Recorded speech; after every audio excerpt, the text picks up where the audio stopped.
Já passa de 22 mil o número de mortos na Turquia e na Síria em consequência dos terremotos que atingiram a região. Centenas de milhares de desabrigados passaram a quarta noite com temperatura abaixo de zero, sem aquecimento, dependendo de ajuda humanitária para comer e para sobreviver. A OMS já alertou que essa situação pode gerar um segundo desastre de grandes proporções. Os nossos enviados especiais da Turquia, Murilo Salviano, Igor Arroio e Danilo Quintal, estão hoje em Adana, que é um dos locais mais atingidos, onde se encontram milhares de desabrigados. Murilo, o que você nos mostra hoje? Como é que está a situação por aí?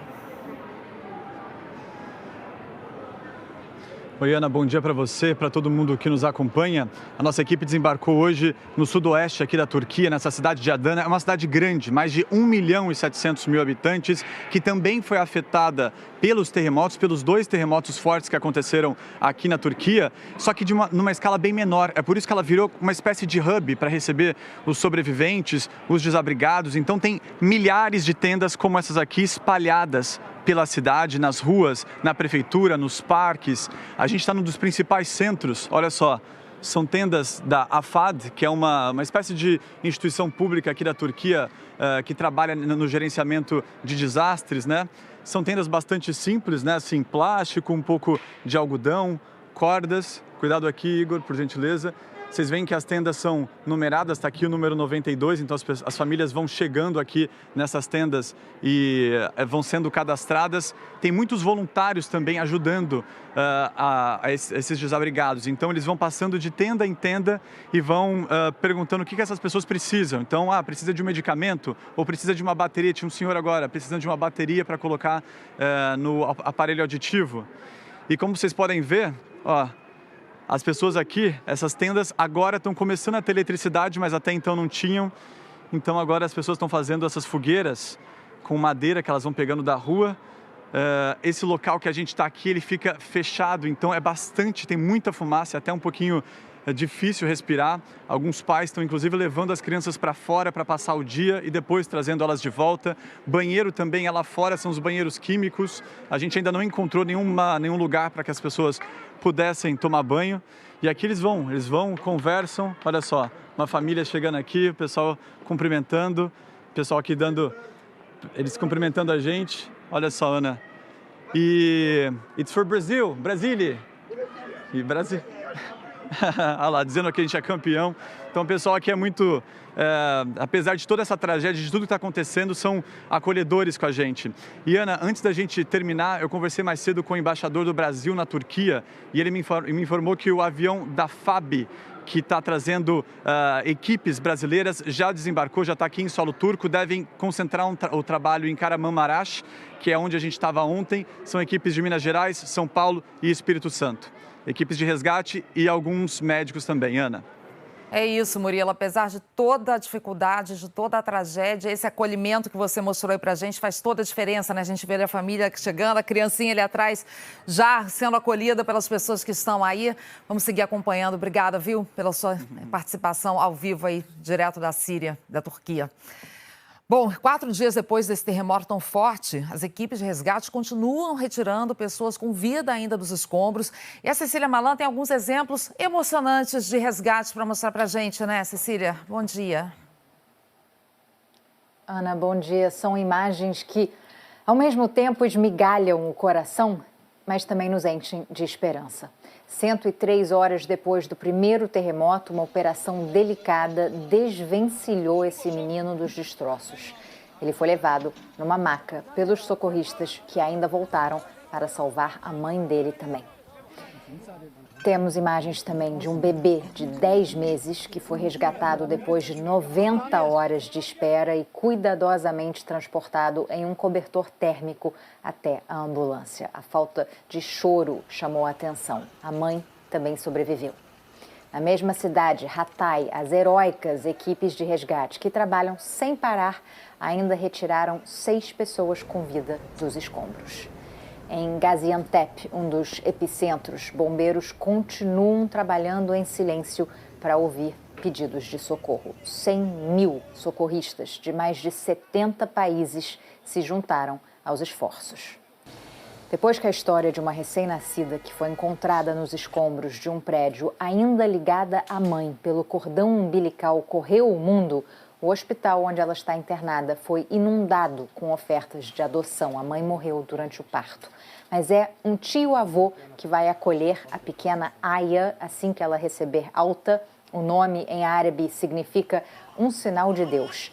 O problema é que a casa do tio-avô também foi destruída no terremoto. Vão morar todos numa tenda. Longe do ideal, mas pelo menos a bebê não está mais sozinha no mundo e vai receber todo o carinho da família, Ana. É isso, Cecília. Agora, a gente tem visto, né, toda essa mobilização, vários países ajudando. O problema é que essa ajuda não está chegando na velocidade necessária até para evitar mais mortes, para conseguir retirar mais gente com vida dos escombros. Sim, tanto que as Nações Unidas, Ana, estão sendo pressionadas a acelerar essa assistência, mas a própria ONU sofre restrições. Somente ontem, 3 dias depois do forte terremoto, o primeiro comboio humanitário chegou ao noroeste da Síria. Como se trata de uma área controlada por rebeldes, a passagem depende da autorização do governo central do país. Hoje, 14 caminhões atravessaram a fronteira sul da Turquia e entraram na Síria, transportando aquecedores elétricos, tendas, cobertores.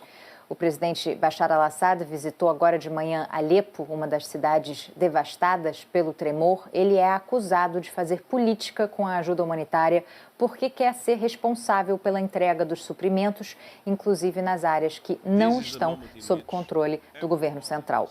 O secretário-geral da ONU, Antônio Guterres, disse ontem que se opõe a qualquer tipo de sanção que impeça a chegada de ajuda à população síria. Horas depois, o Departamento do Tesouro americano emitiu uma licença especial para permitir a passagem da ajuda humanitária. A medida deve durar por 6 meses. Os Estados Unidos também anunciaram o envio de 85 milhões de dólares, o equivalente a quase 450 milhões de reais, para a Turquia e para a Síria. A ajuda vai incluir remédios, abrigos e outros itens básicos de sobrevivência. Ana. Outra ajuda fundamental está sendo dos voluntários, né, Cecília? E o Bom Dia Brasil conseguiu falar agora de manhã com brasileiros que estão lá na Turquia. São voluntários que viajaram exatamente para as áreas mais atingidas pelos tremores. Rodrigo Bocardi vai mostrar para a gente. Bom dia, Rodrigo. Oi, Ana, um bom dia para você, bom dia a todos. É um grupo formado por brasileiros que fazem parte de uma instituição humanitária. Nossa editora Silvana Requena conversou com eles agora há pouco. O David está na cidade de Adana e coordena esse grupo. Ele contou das dificuldades até de chegar aos locais mais atingidos. Uma viagem de 2 horas, por exemplo, levou 9 horas. A gente vê um pouco de falta de mantimentos em alguns mercados, falta de, por exemplo, nós vamos comprar lanternas porque precisamos levar para lá e não encontramos mais lanternas aqui para poder trabalhar lá durante a noite. Na região de Hatay, eles não têm água, não têm energia, não têm gás, enfim, não tem nada, não tem combustível. Estamos tentando alugar um caminhão para levar pallets de comida para lá, água. Muitas casas destruídas. Também alguns supermercados foram saqueados porque a alimentação demorou a chegar. Uma situação que foi bastante marcante para mim foi um pai pedindo para alguém ajudar porque ele estava ouvindo a voz do filho chamar lá embaixo. Então, foram algumas pessoas com capacete de proteção. Elas foram até lá dentro e chamaram e, infelizmente, não ouviu nada. Não tinha mão de obra para ajudar naquele momento. A gente viu um prédio em ruínas, tinha retroescavadeira lá e estavam achando corpos. E, assim, a família estava perto e é muito chocante porque a gente vê o desespero de ver o seu ente querido lá sendo tirado e é muito triste. Ouvimos também um outro brasileiro que mora na região. São pessoas que perderam a casa, que perderam tudo. Um dia elas foram dormir, elas tinham tudo. No outro dia elas não tinham mais nada. E eu tô bem e tô podendo ajudar. Então hoje para mim foi uma espécie de sentir que eu estou fazendo alguma coisa para ajudar essas pessoas. E também é uma forma de ocupar a cabeça. Acaba virando um conforto, né, para quem sobreviveu, para quem não viveu esse drama todo. Ana Paula. Exatamente, Rodrigo. E a gente, claro, ao longo do Bom Dia Brasil, atualiza para você outras informações sobre os terremotos na Síria e na Turquia.